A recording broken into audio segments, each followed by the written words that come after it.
Hi everybody and welcome. I'm Elena Melnik and I'm your host on this channel where we discuss cash management problems, transactions, strategies and other financial opportunities.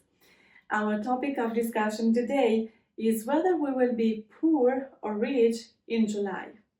Of course, the big stake is to become rich, and that's why I'm here to guide you to make the best investment decisions on the Forex market. For those of you who are here for the first time, let me introduce myself and tell you what your benefits are if you continue watching my videos. I'm Elena Melnik, I'm a professional banker for more than 18 years. I have a PhD in banking and I want to share my knowledge in a friendly and easy manner so you can have a better relation with money. Here we don't do the theory but apply it into practice. Thus, all my video includes specific plans and guidelines for you to call you to action. I have just started this channel and I provide you new videos every week, so please subscribe to my channel and click the notification bell so you get informed whenever I post new videos.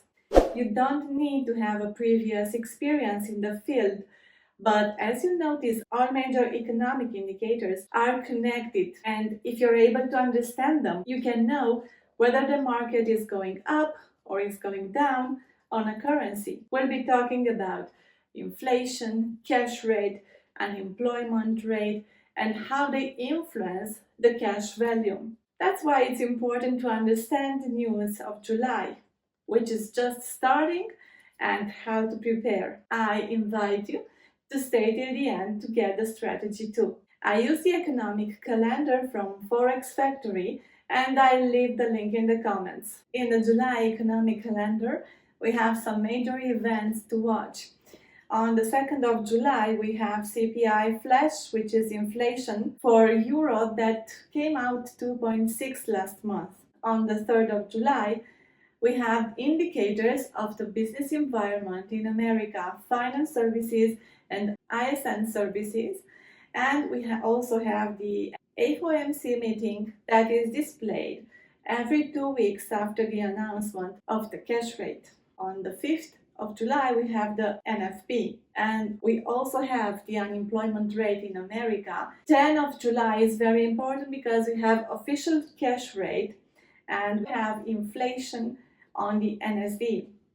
On 11th of July, we have the CPI inflation per dollar, and we reach the middle of July. The market then comes down over the summer. We do not expect the reduction of the reference rates on the euro until September. According to the economic calendar, things look good and it is somehow normal over the summer. At the end of July, we have a cash rate on Canadian dollar too. That is on 24th of July.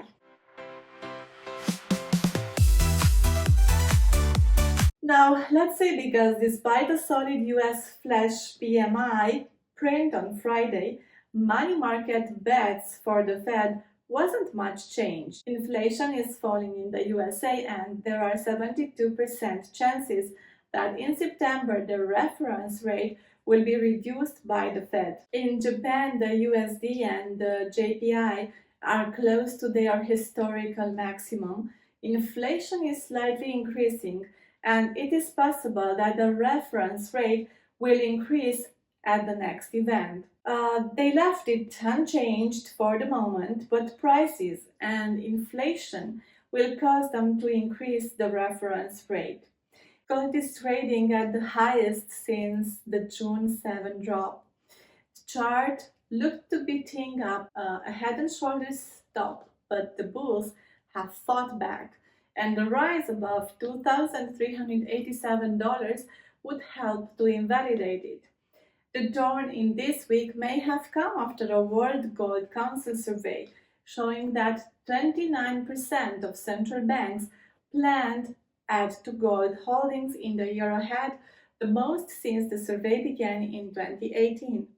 Gold prices had previously fallen after May data showed of PBOC refraining from buying gold after somewhat of a spree. Gold is rising again because there is an interest of the central banks for gold, as a result of the statements made regarding the investment plan. This led to a $30 increase in gold. The Fed announced that it will take them 2 years to reduce the figure to the desired target of 2%. Well, it is not exactly beneficial for them, but for now the economy is not affected. In England, the inflation rate is 5.25%, and declarations were made by the European Central Bank that there will be 2-3 reductions to the inflation level until the end of the year.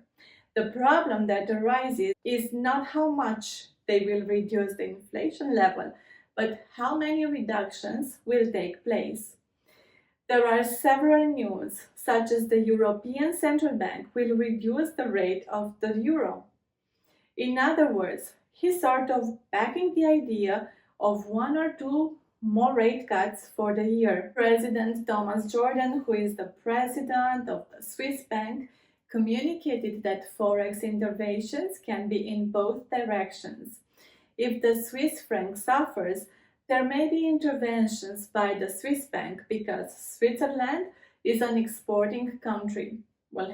We have watches, technology, chocolate, of course, and does not want to have the lure of being expensive but not cheap either. So he said that intervention can be in both directions. Jordan continues to emphasize that the franc has seen an appreciation as of late. The fact that he continues to allude to the franc having appreciated should be a signal that they'll be backing off after having been suspected of intervening in recent weeks. The key takeaway from all of this is the change in the narrative from Jordan. In May, he said that a weaker franc is the main source of inflation. Today, there isn't any mention resembling that whatsoever. Instead, it has been exactly the opposite. In Canada, we are expecting a reduction in the reference rate because the economy is not doing well.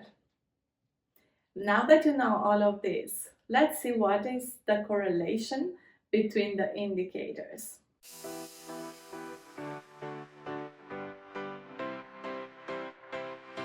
Normally, the reduction of the reference rate of a currency translates into a decrease in the value of that currency. Basically, the reference interest rate is the rate with which you borrow the respective currency, and the higher the interest rate, the more expensive the currency is because there are fewer financiers in the market. The higher the cash rate, the more expensive and less available the currency is in the market. When the reference interest rate falls, the currency should depreciate. Having this all said, are you ready to make your transactions now?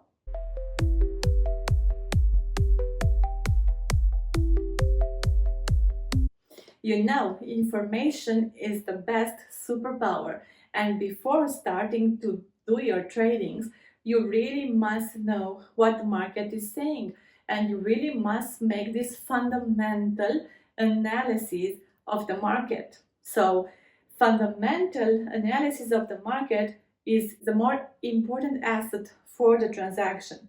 Then, of course, comes the technical analysis, but we don't do the technical analysis now, but in the next episodes. So, good luck, and please carefully read the news. Get your information from the market. Before making any decision, please be sure that you made the fundamental analysis and you know everything about what's going on now and in the near future about the currency that you want to make transactions with. Good luck!